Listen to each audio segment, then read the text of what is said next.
Salut les amis, bienvenue dans cette nouvelle émission dans laquelle on va parler de cinéma. Mais ici on va pas parler de n'importe quel cinéma, on va parler d'un genre qui est très cher à mon cœur, c'est le nanar. Mais alors du coup, c'est quoi un nanar? Pour faire simple, le nanar, c'est un genre de film généralement à petit budget qui se veut sérieux dans son propos, mais qui pour différents soucis sera finalement complètement l'inverse. Avec une réalisation très souvent hasardeuse et un jeu d'acteur pourri. Et c'est ce qui fera de lui un nanar. Mais pourquoi c'est cool un nanar? Parce que ces films sont généralement tellement mauvais qu'ils en deviennent très souvent hilarants. Les erreurs sont tellement flagrantes, les jeux d'acteurs sont tellement mauvais qu'ils nous font généralement mourir de rire. Et pour ce premier épisode, j'ai choisi un de mes nanars préférés, Le Lac des Morts Vivants. Le Lac des Morts Vivants est un film franco-espagnol de Jean Rollin et Julián Darcena et nous raconte l'histoire d'un groupe de morts-vivants nazis revenus pour se venger. Ah, vous là, ça donne déjà trop envie. Alors c'est parti pour le Lac des Morts Vivants.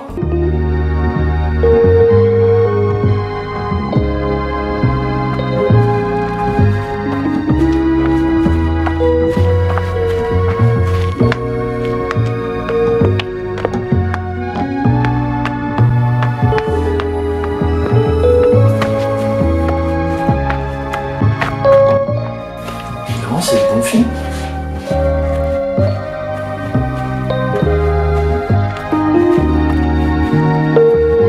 Ah oui, ici Jean Rollin prend le nom de J.A. Laser parce que...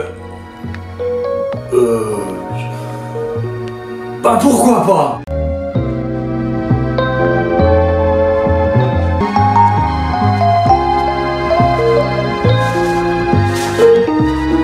Ok, donc le panneau avec la tête de mort, on s'en bat les... Ah, le premier zombie!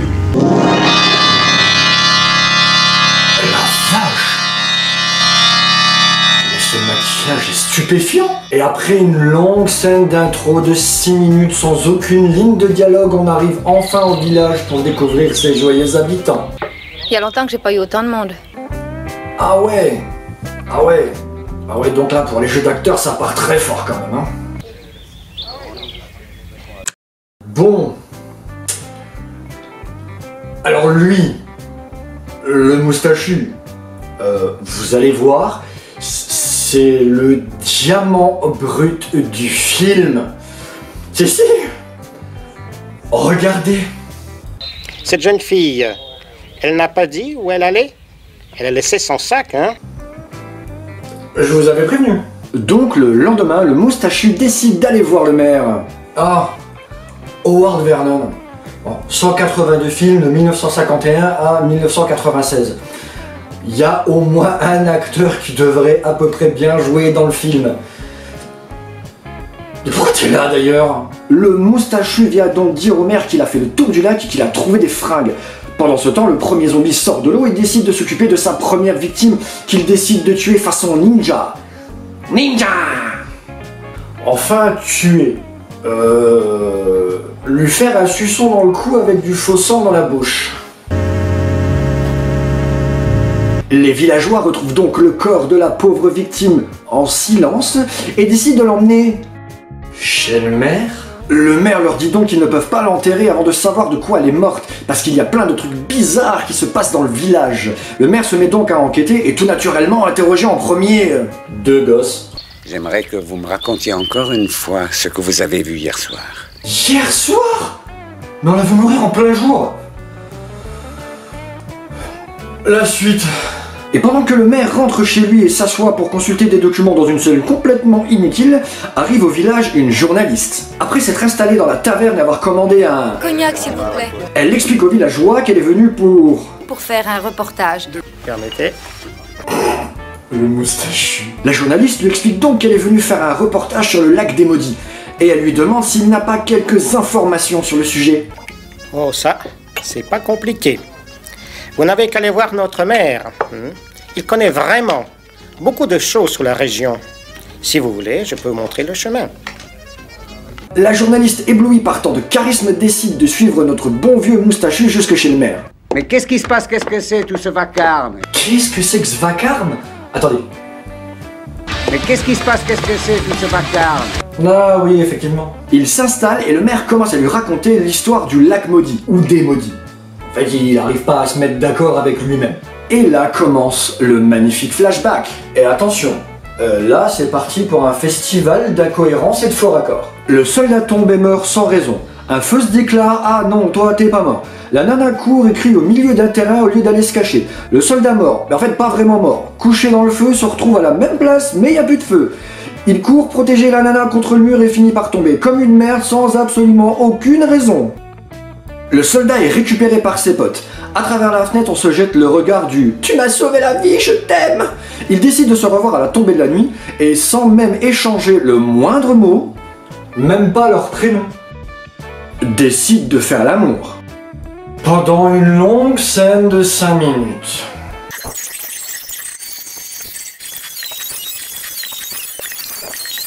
Puis elle lui donne son collier et il se barre, sans avoir échangé le moindre mot.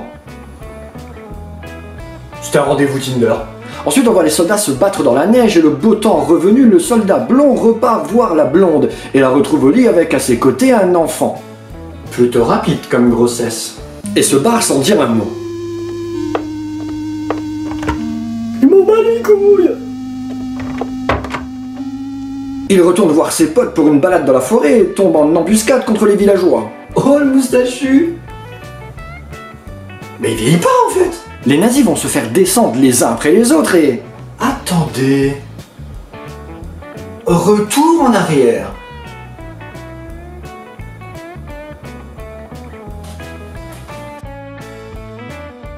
Donc 20 cm de tuyau amenant le faux sang visible à l'écran, ça passe.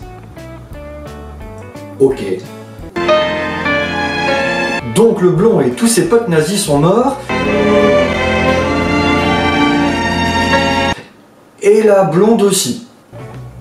Ok. On jette tous les corps dans le lac pour les faire disparaître. Oui, parce que là, les déposer devant chez le maire, ça aurait peut-être fait un peu désordre, en fait.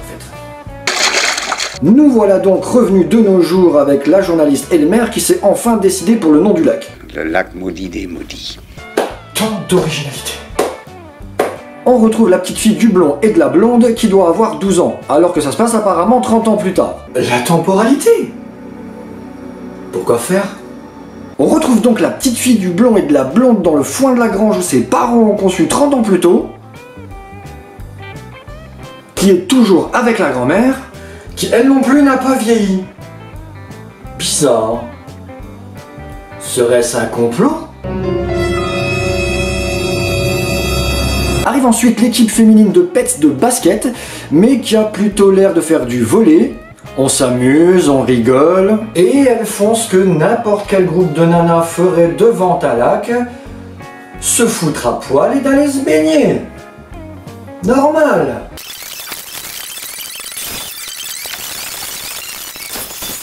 Je me demande si le réal était d'accord avec lui-même pour le genre de film qu'il allait faire. Donc les basketteuses volleyeuses se font évidemment bouffer par les morts-vivants du lac, sauf une, qui se barre boobs à l'air jusqu'au village, et entre dans la taverne juste pour dire et tomber dans les pommes. Le maire décide donc d'appeler la police pour avoir de l'aide, mais les agents présents qui apparemment s'en battent royalement les couilles et qui prennent le maire pour un fou, décident de ne lui envoyer que 2 enquêteurs, qui vont pouvoir faire une enquête approfondie. Qu'est-ce qu'on fait?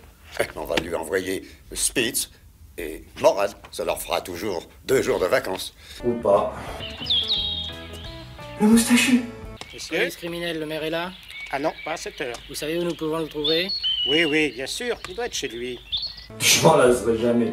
Mulder et Scully se rendent donc chez le maire pour poursuivre leur enquête et l'interroger. Et regardez comme il est ravi de voir l'arrivée des renforts. Il nous envoie que des enquêteurs. Connard. Pendant ce temps, les morts-vivants arrivent en ville et oh putain, le blond se rappelle. Et cette musique de film de cul du dimanche soir.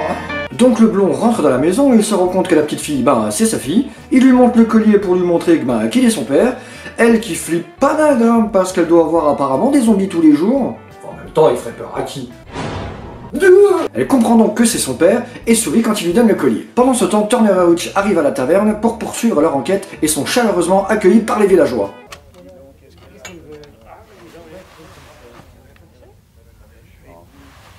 Et entament la conversation. On est venu pour faire une enquête sur la disparition de l'équipe de basket. Le moustachu va parler! Le moustachu va parler! Tiens, tiens, seulement sur celle-là, hein? Je vois que lorsqu'il s'agit d'étrangers, vous maniez le train. C'est tellement beau. Toi, ta gueule. Adorable. Laurel et Hardy continuent leurs investigations. Ils demandent donc aux villageois s'ils ont vu quelque chose. Moi, mais je les ai jamais vus. Et attention, festival de jeux d'acteurs. Vous croyez que si l'un de nous les avait vus, il ne leur aurait pas dit de faire attention? Y a-t-il quelqu'un qui ait vu ces fantômes? Oui. Il y en a 2 gamins qui en ont vu un habillé en soldat allemand. Elle était du pays. Eh bien alors... Et après ce déluge d'informations utiles, nos 2 adorables enquêteurs décident de s'en aller. Spitz, viens. Y a rien à tirer de cette bande d'abrutis.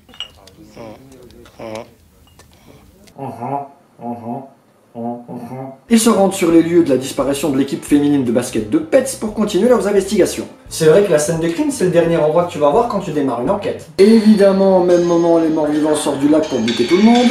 Enfin, essaye de sortir du lac. Parce que lui, là, il galère apparemment. Mon Dieu, comment vais-je faire pour m'échapper? Ils sont tellement rapides. Après avoir vu mourir Alvin et un chipmunk par... Suçon. Joyeux morts-vivants arrivent en bande au village pour y commencer leur carnage quand tout à coup... Non mais cherche pas d'excuses, Jean. Dis-le que tu voulais faire un film de cul. Par contre, ces perruques sont de toute beauté. Pris en flaque par les morts-vivants, s'en suivra donc une scène d'action mémorable. Ensuite, un autre mort-vivant décide de casser des chaises dans la taverne parce que ça fait peur des chaises cassées. Bon, c'est clair là, genre, hein, tu voulais faire un film de cul. Et là, combo.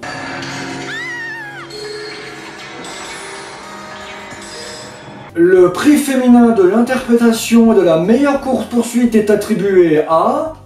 Je voudrais remercier d'abord mes profs de théâtre. Vous voyez, votre travail a porté ses fruits. Et elle meurt.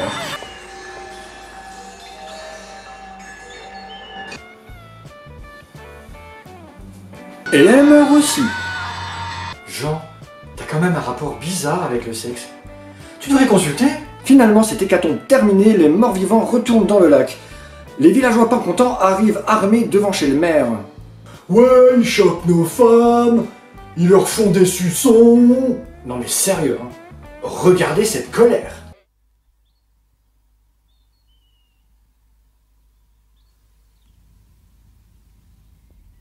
Et donc le maire leur dit que comme ils ne peuvent compter que sur eux-mêmes, ils doivent aller préparer leurs fusées et qu'ils vont tendre une embuscade à nos joyeux morts-vivants. Les villageois sont remontés à bloc et prêts à casser du zombie nazi. Oh l'isola, finissons-en. Wow. Quand même. Et je vous jure que c'est vraiment dans le film. Hein. Vous avez raison, oui. Oui. On va s'en débarrasser, maintenant ça suffit. Moi, je viendrai.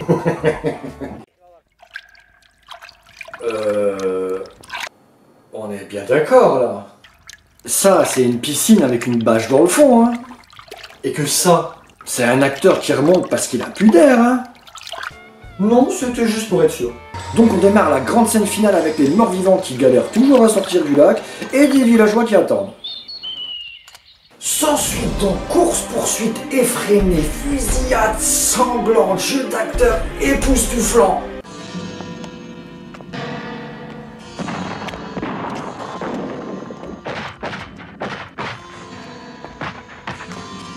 Ah bah non en fait. Le moustachu! Le blond fait une overdose d'effets Ferragan et décide de retourner voir sa fille. Bon, je crois qu'elle était pas sûre de l'émotion qu'elle devait jouer à ce moment-là. Le blond décide de retrouver sa fille qui est toute contente et qui décide de le suivre. Mais là, les potes du blond qui sont manifestement pas d'accord avec tout ça décident de l'attaquer au couteau. Quoi? Et pourquoi pas? Ça se pousse, ça se tient... Ah bah quand on voit déjà l'intensité des combats entre un humain et un mort-vivant, imaginez entre 2 morts-vivants.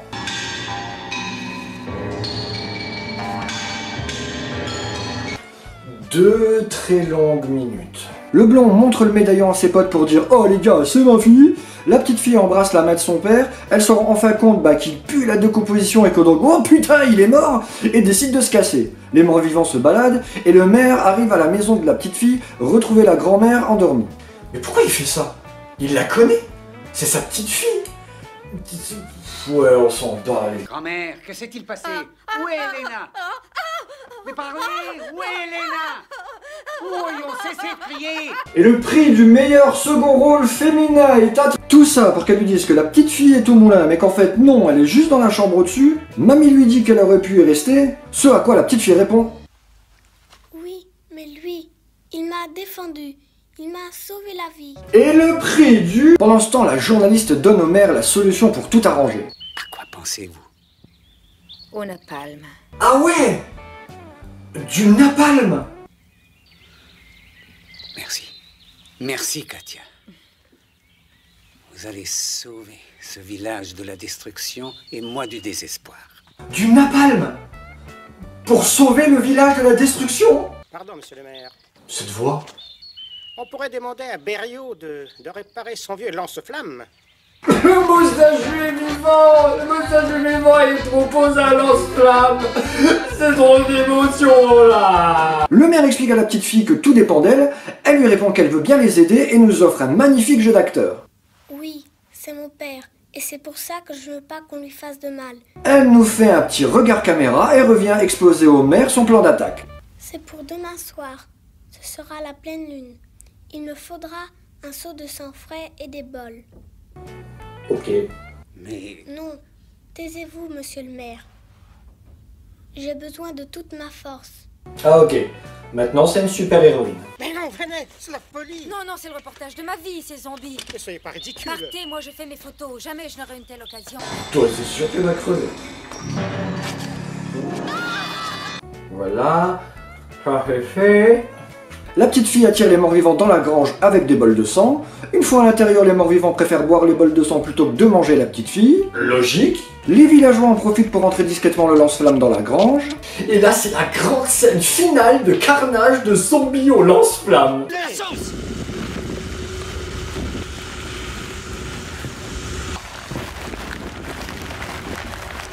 Non mais vous attendiez à quoi aussi? Que ça allait être bien? C'est toujours utile de tirer par la fenêtre. Le blond est mort, ses potes nazis aussi, le maire et la petite fille regardent la grange brûlée, gros plan sur la petite fille, fin! Voilà, c'était le lac des morts vivants. Et c'était trop cool! Mais oui, quand un film est tellement mauvais qu'il en vient hilarant à regarder, on ne peut passer qu'un bon moment. Et c'est tout ce qu'on demande à un nanar. Donc si ça vous a plu, un petit pouce bleu sur la vidéo, abonnez-vous, on active la petite cloche et on se revoit bientôt. Ciao!